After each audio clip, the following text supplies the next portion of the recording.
Lecture. There was a group presentation. In one group, all the girls wore suits for the presentation. While the professor gave them feedback, he looked at Yan and said, "I'll give you a better grade if you show more skin next time."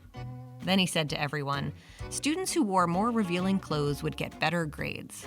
Yan lodged a complaint against the professor. The professor said he was only joking.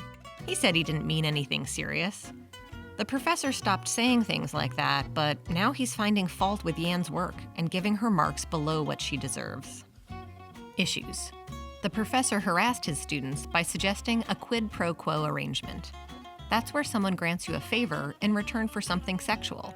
He offered better grades in exchange for revealing attire. It's especially harmful because the professor had a great deal of power over the students, and he took advantage of those power dynamics.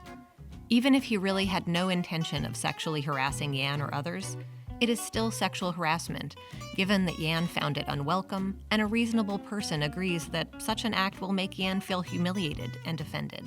In addition, he retaliated against Yan, punishing her through poor marks because she had the courage to speak up.